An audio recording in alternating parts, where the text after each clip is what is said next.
أعوذ بالله من الشيطان الرجيم.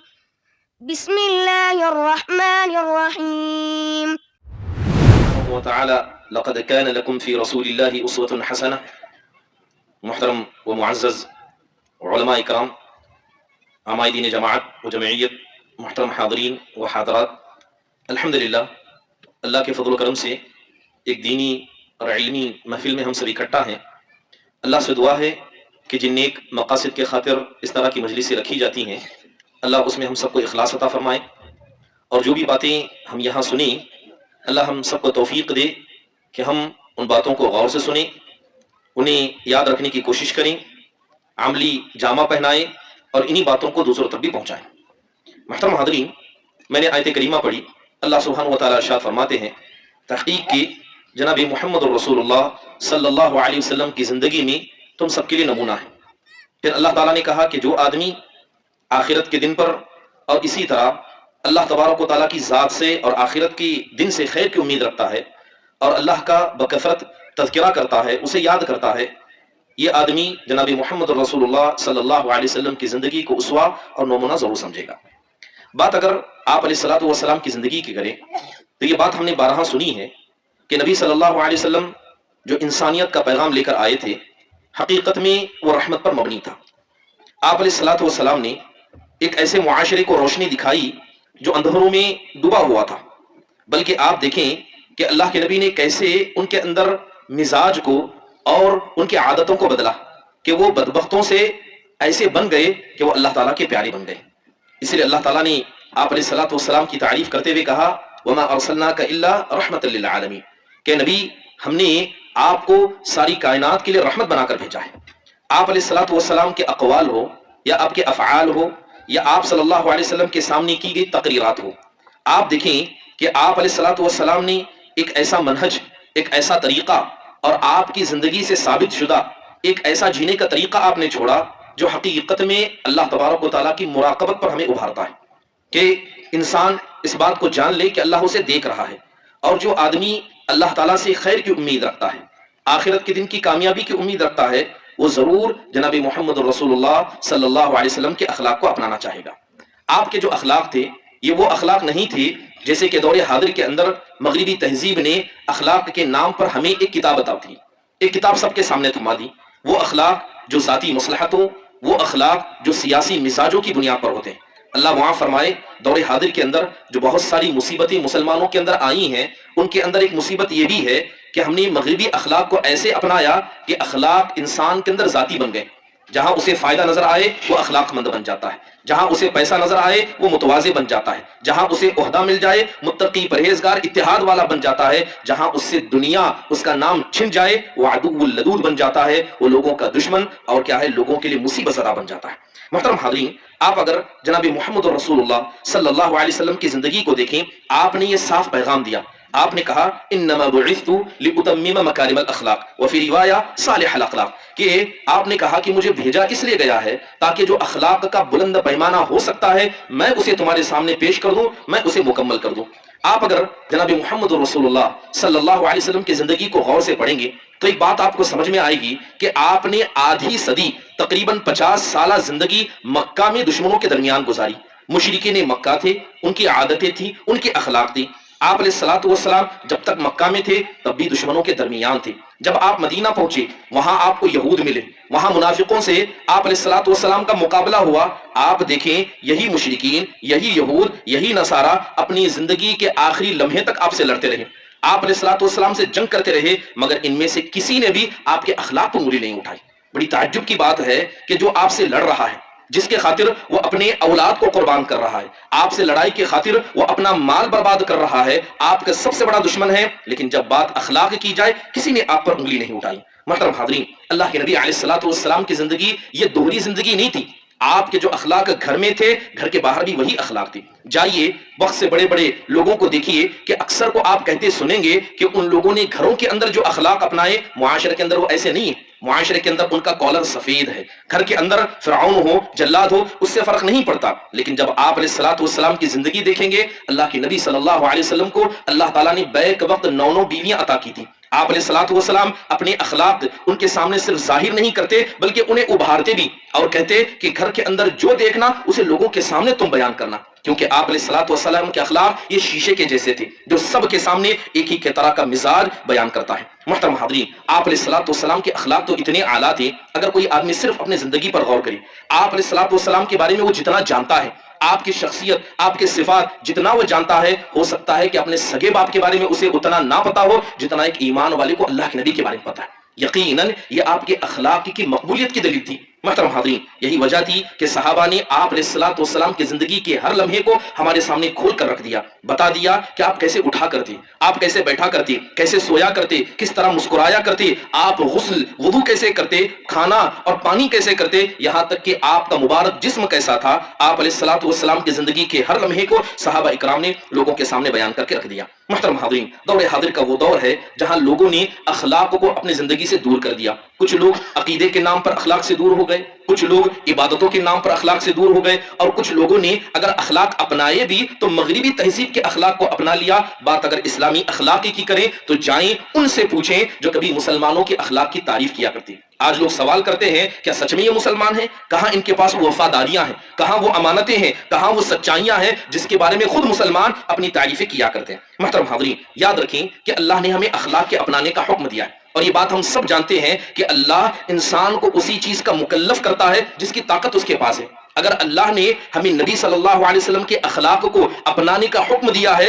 تو گویا یہ بات جان لیں کہ ہم میں کا ہر آدمی اس بات کی طاقت رکھتا ہے کہ وہ اس طرح چلے جس طرح اللہ کے نبی چلتے تھے۔ یہ اس بات کی طاقت رکھتا ہے، تبھی جا کر اللہ نے ہمیں مکلف بنایا، ورنہ قرآن میں اللہ کا قانون ہے لا یکلف اللہ نفسا الا وسعها، کہ اللہ تعالیٰ کسی انسان کو اتنا ہی مکلف کرتا ہے جتنا اس کے پاس طاقت ہے۔ محترم حاضرین، یہ دور حاضر کا وہ دور ہے، انسان تو انسان آج کل حیوانوں کے اخلاق کو بدلنے کی کوشش چل رہی ہے۔ آج کل لوگ شیر تیندوؤں کو گھروں میں پال رہے ہیں، سانپوں کو پال رہے ہیں، حالانکہ یہ جانور ایسے ہیں ان کے اخلاق یہ عام انسانوں کے جیسے نہیں ہے، یہ انسانوں کے ساتھ اٹھنے بیٹھنے کے لائق نہیں ہے۔ کوئی مگرمچھ کو پال رہا ہے، کوئی ایسی کتوں کی نسل کو پال رہا ہے جن کی فطرت ہی جارحانہ ہے، جیسے پٹ بل اور اس کے علاوہ بہت سارے کتے وغیرہ۔ بلکہ آپ دیکھیں کہ کئی جانوروں کو حقیقت میں جو وحشی تھے انہیں سرکس میں نچایا جا رہا ہے۔ آج ماحول ایسا ہے کہ جانوروں کی طبیعت کو بدلا جا رہا ہے کہ ہم اس بات پر اتنا غور نہیں کر سکتے کہ انسان خود اس بات کی طاقت رکھتا ہے کہ وہ تمام کے تمام نبی صلی اللہ علیہ وسلم کے اخلاق کو اپنائے۔ محترم حاضرین، سوال یہ ہے جیسے کہ ابھی شیخ محترم نے اس سے پہلے ذکر کیا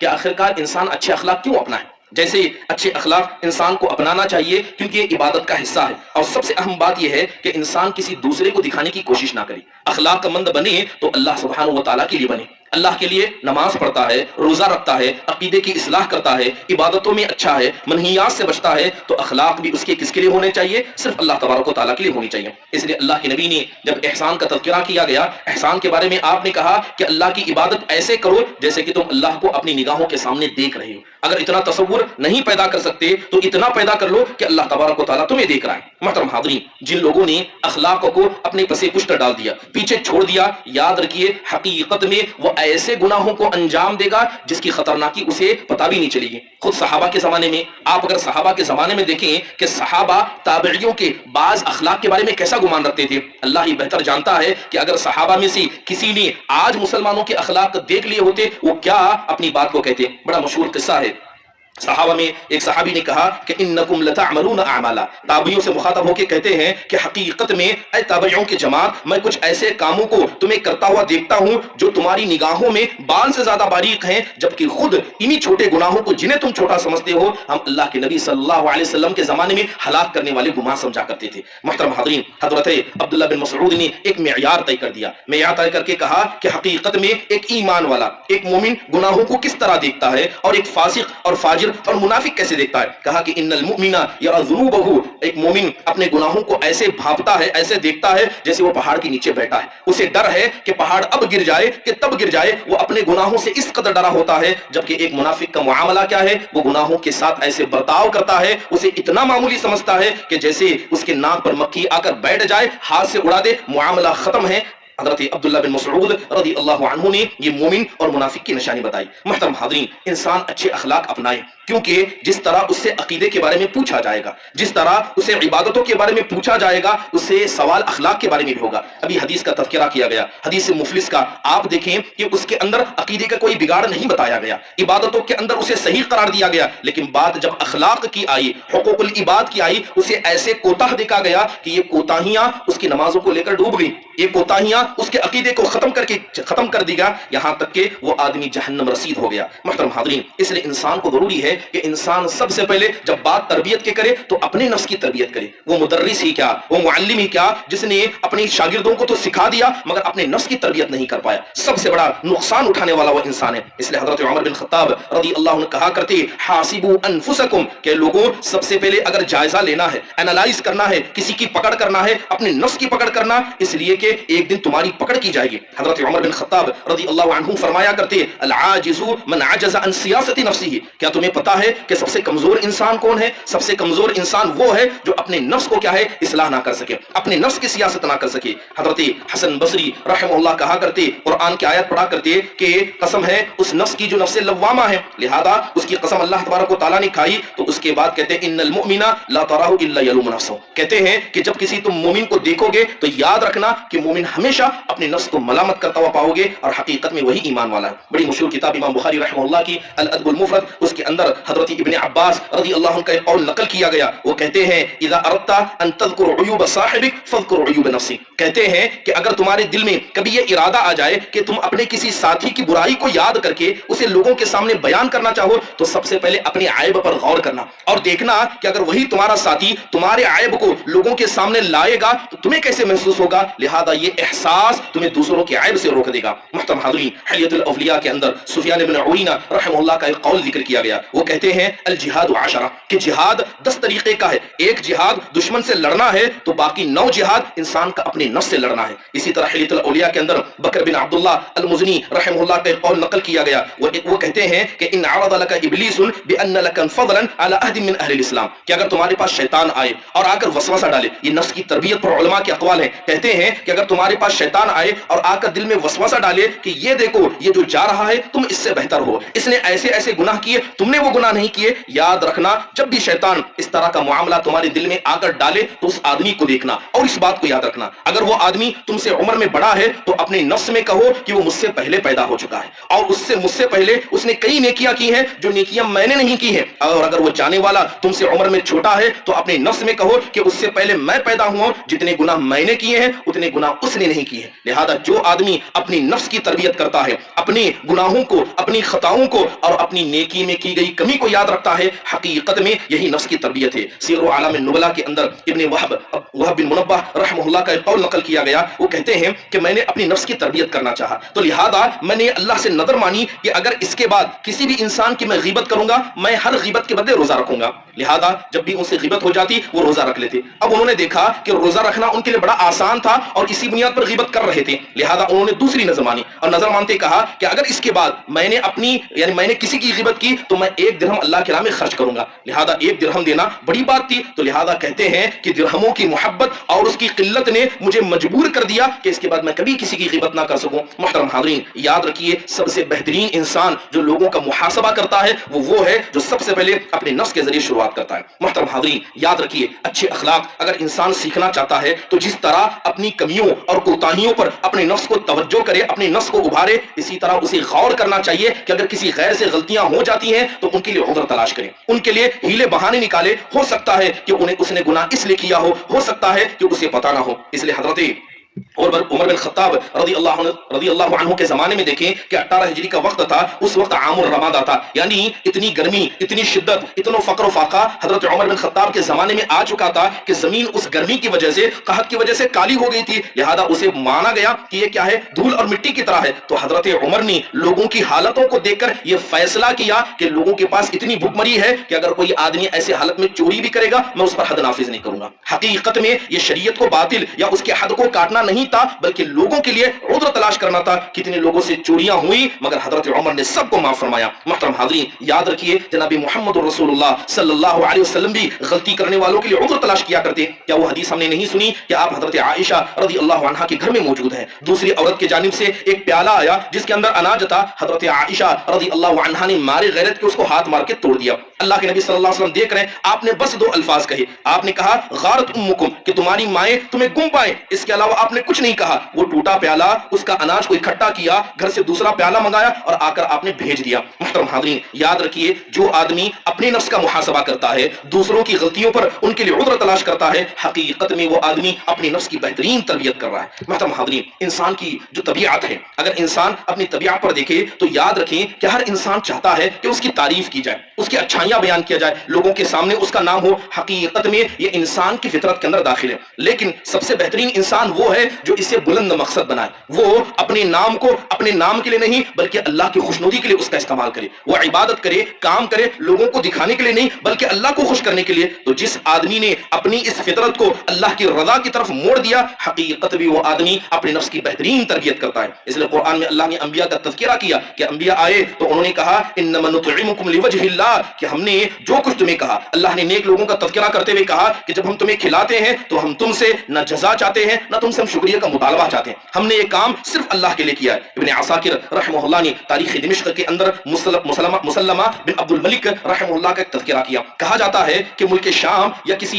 ایک جگہ میں بہت بڑا قلعہ تھا، لہذا اس قلعے کا محاصرہ کیا گیا، لمبا وقت ہو گیا مگر اس قلعے کو پھوڑا اور توڑا نہیں جا رہا تھا۔ تو اس وقت مسلمہ بن عبد الملک رحمہ اللہ نے اعلان کیا کہ جو آدمی اس قلعے کے اندر شغاف کر کے اس میں داخل ہو جائے اور مسلمانوں کے لیے اس قلعے کو آزاد کر دے، اس کے لیے یہ ہوگا، اس کے لیے وہ ہوگا۔ لہذا بڑے انعام کا اعلان کر دیا۔ لہذا آدمیوں میں سے ایک آدمی آتا ہے اور آنے کے بعد وہ آدمی کیا کرتا ہے، اس حقیقت میں اس قلعے کے اندر سوراخ کر دیتا ہے، قلعے کے اندر داخل ہو جاتا ہے، داخل ہو کر دروازہ کھول دیتا ہے، اور وہ قلعہ جسے مہینوں کے محاصرے کے بعد کیا ہے مسلمانوں نے کامیاب کر لیا اور اسے مسلمانوں نے جیت لیا۔ اب اس کے بعد مسلمہ بن عبد الملک نے اعلان کیا کہ جس آدمی نے یہ کارنامہ کیا ہے وہ ہمارے پاس آئے۔ 1 دن ہوا، 2 دن ہوا، وہ آدمی بالکل سامنے نہیں آیا، تو تیسرے دن ایک آدمی آتا ہے اور آ کر کہتا ہے کہ جس آدمی کو آپ تلاش کر رہے ہو اس کے بارے میں میں خبر دے سکتا ہوں، لیکن یہ خبر میں سیدھے بادشاہ کو دوں گا۔ لہذا مسلمہ بن عبد الملک کے پاس اسے لایا گیا، لانے کے بعد پوچھا کیا تم اس آدمی کے بارے میں جانتے ہو؟ کہا کہ ہاں اس آدمی کے بارے میں جانتا ہوں جو حقیقت میں ساری کامیابی کا اللہ کے فضل کے بعد ذمہ دار ہے، لیکن اس آدمی نے میرے سامنے 3 شرطیں رکھی، اگر آپ ان شرطوں کو مان لو گے تبھی میں اس کا نام بتاؤں گا۔ کہا کہ ٹھیک ہے بتاؤ۔ کہا کہ اس آدمی نے پہلی شرط رکھی کہ اس کے بعد جب اس آدمی کا میں نام بتاؤں تو کہیں بھی اس کا نام لکھا نہیں جائے گا، نہ تاریخ میں اس کا نام ہوگا نہ اس کا نام کسی صحیفے میں لکھا جائے گا۔ بادشاہ نے مان لیا۔ دوسرا کہا کہ آپ اس کے لیے کسی انعام کا اعلان بھی نہیں کریں گے، جو آپ نے اعلان کیا اس کو ختم کر دیجئے، اسے بھی مان لیا۔ کہا کہ جس آدمی کا میں نام بتاؤں گا آپ اپنی بات کسی غیر کو بھی نہیں بتائیں، یہ بات یہیں پر دفن کی جائے گی۔ اس آدمی نے 3 شرطیں رکھی ہیں، اگر آپ ماننے کے لیے تیار ہیں تو میں بتانے کے لیے تیار ہوں۔ تو بادشاہ نے 3 شرطیں مان لی، تو اس آدمی نے کہا کہ میں ہی ہوں، کہا کہ میں ہی ہوں۔ اس کے بعد مسلمہ بن عبد الملک کو دیکھا گیا کہ جب بھی وہ دعا کرتے تو کہتے اے اللہ جب قیامت کے دن تو مجھے کھڑے کرنا تو اس شغاف والے آدمی کے ساتھ کھڑے کرنا۔ حقیقت میں یاد رکھیے کہ جو انسان جو بھی عمل کرتا ہے اور وہ عمل اللہ کے لیے ہوتا ہے، اللہ سبحانہ و تعالیٰ ایسے عمل کو قبول کر لیتے ہیں۔ حضرت حسن بصری رحمہ اللہ علیہ اپنے زمانے کے لوگوں کے بارے میں کہتے ہیں ادرکت اقواما ما كان احدهم يستطيع ان يسر عملا فبيعلنه، کہتے ہیں کہ میں نے ایسے لوگوں کو پایا کہ وہ اتنے عمل چھپ کر کیا کرتے تھے کہ ان کے عمل کے بارے میں کسی کو پتہ نہیں چلتا، نہ وہ کبھی کسی کے سامنے بتاتے۔ اور حسن بصری رحمہ اللہ کہا کرتے کہ جو آدمی لوگوں سے جتنا چھپا کر عمل کرتا ہے حقیقت میں وہ لوگوں سے نہیں شیطان سے اپنے عمل کو چھپاتا ہے، اور یہ عمل کو چھپانا یہ اللہ کے نبی صلی اللہ علیہ وسلم اور انبیاء علیہ الصلوۃ والسلام کی سنت رہی ہے۔ بلکہ کہتے ہیں کہ کئی ایسے جگہوں پر میں گیا کہ میں ان کا مہمان بنتا تھا، رات میں آدمی تہجد کی نماز پڑھ کر سو جاتا، مجھے اس کا اندازہ نہیں ہوتا۔ ایسے لوگوں کو ہم نے اپنے زمانے میں دیکھا۔ بلکہ آپ نے امام زین العابدین حسین علی بن حسین رحمہ اللہ کے بارے میں وہ قصہ ضرور سنا ہے کہ اہل مدینہ جو خصوصی طور پر غریب تھے، فقیر تھے، اور ان کے یہاں بیوہ عورتیں تھیں، ان کے گھروں کے باہر کوئی آدمی اناج رکھ کر چلا جاتا، سارے مدینے میں مشہور ہو گیا تھا، لیکن کسی کو نہیں پتا تھا کہ وہ کون ہے۔ لیکن جب علی بن حسین رحمہ اللہ کا انتقال ہو گیا تب لوگوں کو پتا چلا کہ یہی وہ شخص تھے جو حقیقت میں اس کام کو کیا کرتے ہیں۔ عامر بن عبداللہ بن زبیر رحمہ اللہ کے بارے میں آتا ہے کہ وہ جب مسجد میں آتے تو غور کرتے، جہاں جوتے اور چپل چھوڑے جاتے وہاں بیٹھتے اور بیٹھ کر ان لوگوں کے جوتوں اور چپل کو دیکھا کرتے جو حافظ قرآن ہے۔ جیسے وہ مسجد میں داخل ہوتے دینار لا کر ان کے جوتوں میں ڈال دیتے۔ اب لوگوں نے دیکھا اور کہا کہ جب آپ ان کو دینار دینا ہی چاہتے ہیں تو عزت سے دیجئے، احترام سے دیجئے، ان کے جوتے میں ان دیناروں کو چھپانے کا مقصد کیا ہے؟ تو عامر بن عبداللہ بن زبیر رحمہ اللہ کہا کرتے کہ یہ لوگ حافظ قرآن ہیں، میں نہیں چاہتا کہ میرے پیسے کے احسان کی وجہ سے جب وہ مجھے دیکھیں تو اس مال کی وجہ سے ان کے چہرے پر مسکراہٹ آ جائے اور ان کے دل میں اخلاص کی کمی ہو جائے یا میرے دل میں کمی ہو جائے، لہذا یہ عمل میں اللہ کے لیے کر رہا ہوں اور اللہ ہی بہتر اس بات کو جانتا ہے۔ محترم حاضرین، یاد رکھیے اخلاق کے بہت ساری حصے ہیں. اسلام نے اخلاق کو دو حصوں میں بانٹا، ایک اخلاق حسنہ ہے، ایک اخلاق مذمومہ ہے. میں کچھ بنیادی اخلاق کا تذکرہ کروں گا جو اچھے اور برے دونوں کے اندر آتے ہیں، اور معاشرے کے اندر کہیں نہ کہیں ان اخلاق کی کمی دیکھی جاتی ہے. ایک بڑی کمی جو لوگوں کے اندر دیکھی جاتی ہے وہ یہ ہے کہ لوگ احسان مند نہیں ہیں. اگر آدمی نے کسی پر احسان کیا یا آپ پر کسی نے احسان کیا تو لوگ احسانوں کو بھلا دیتے ہیں، کہتے ہیں کہ آپ نے ہمارے لیے کیا کیا. بچے ماں باپ کے بارے میں کہہ رہے ہیں، کوئی بڑا چھوٹے کے بارے میں کہہ رہا ہے، چھوٹا بڑے کے بارے میں کہہ رہا ہے، بلکہ لوگوں کے احسان کو بھول جانا یا ان کے احسان کو یاد نہ رکھنا حقیقت میں یہ برے اخلاق کا حصہ ہے. جناب محمد رسول اللہ صلی اللہ علیہ وسلم کی زندگی ایسی تھی کہ آپ کبھی کسی کے احسانات کو بھولا نہیں کرتے، آپ انہیں یاد رکھا کرتے. بلکہ آپ دیکھیں کہ اللہ کے نبی نے کن کن لوگوں کے احسانات کو یاد دیے، یہاں تک کہ اگر ایک مشرک اور کافر بھی تھا آپ پر اس نے احسان کیا تو اللہ کے نبی نے اس کو بھی یاد رکھا. آپ دیکھیں کہ حنین کے موقع پر آپ نے انصار کے احسان کو کیسے یاد رکھا. آپ نے ان کو دیا جو حقیقت میں جنگ میں اتنے نہیں لڑے تھے، آپ نے ان انصار کو نہیں دیا جو حقیقت میں لڑے تھے. تو انصار کے چند نئے نئے مسلمان نوجوانوں نے کہا کہ اللہ کے نبی نے انہیں دیا ہمیں نہیں دیا. اللہ کے نبی تک یہ بات پہنچی، اللہ کے نبی نے انہیں بلایا، اللہ کے نبی نے احسانات یاد دلائے اور ان کے جو احسان تھے اللہ کے نبی نے اس کا بھی اعتراف کیا. اور آخر میں اللہ کے نبی نے نصیحت کرتے ہوئے کہا اے انصار کے لوگوں یہ تو بتاؤ کیا اس بات سے تمہیں خوشی نہیں ہوگی کہ جب یہاں سے لوگ جائیں تو اپنے ساتھ بکریاں، گائے اور اونٹ لے کر جائیں. اے انصار کے لوگ تم اللہ کے نبی صلی اللہ علیہ وسلم کو اپنے ساتھ لے جاؤ.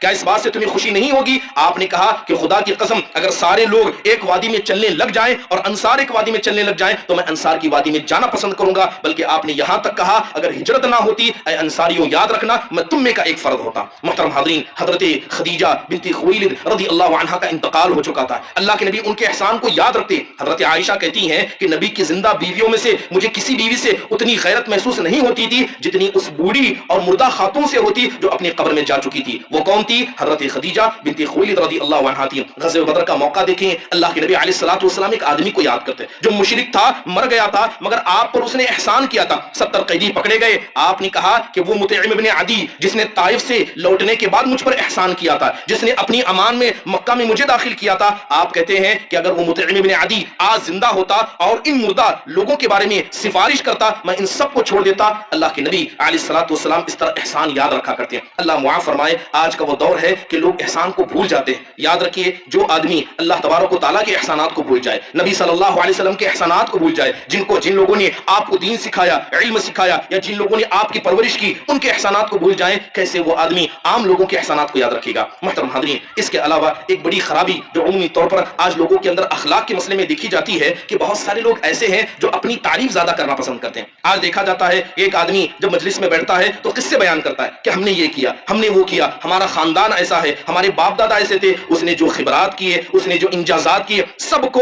فہرست لگا دیتا ہے. آج بہت سارے لوگوں کے اندر اپنی منہ کی تعریف خود سے کرتے آپ دیکھیں گے، جبکہ حقیقت میں جناب محمد رسول اللہ صلی اللہ علیہ وسلم کا معاملہ ایسا نہیں تھا. بلکہ جو آدمی اس طرح کا معاملہ کرتا ہے وہ دوسروں کی خبروں سے محروم ہو جاتا ہے. کہ آدمی مجلس میں بس اپنی تعریف کرے، اپنی اچھائیوں کو بیان کرے، حقیقت میں ایسا نہیں ہے، بلکہ انسان کو دوسروں کی بات بھی سننی چاہیے اور اس کی بات کا بھی احترام کرنا چاہیے. اللہ کے نبی علیہ الصلوۃ والسلام جب مجلسوں میں بیٹھتے تو برابر آپ دوسروں کی باتوں کو سنا کرتے، چاہے وہ کافر مشرک کی کیوں نہ ہو، آپ پورا موقع دیتے کہ آپ بولیں، اپنی بات رکھیں. حدیث کا بڑا مشہور قصہ ہے کہ ایک مرتبہ مشرکین مکہ، حضرت جابر بن عبداللہ رضی اللہ عنہ کہتے ہیں کہ مشرکین مکہ جمع ہوئے اور کہنے لگے کہ ہم میں کا کون سا ایسا آدمی ہے جو بات کرنے میں زبردست قدرت رکھتا ہے، وہ جائے محمد بن عبداللہ سے بات کرے اور ایسی بات کرے کہ ان کو خاموش کر دیں. تو لہذا لوگوں نے عتبہ بن ربیعہ کا ذکر کیا، کہا کہ یہ سب سے بہترین گفتگو کرنے والا ہے، لہذا اسے اللہ کے نبی علیہ الصلوۃ والسلام کے پاس بات کرنے کے لیے بھیجا گیا. عتبہ بن ربیعہ آتا ہے اور آ کر سوال کرتا ہے، میں آپ سے یہ سوال کرتا ہوں کہ یہ بتائیے کہ آپ بہتر ہیں یا آپ کے ابا عبداللہ بہتر تھے؟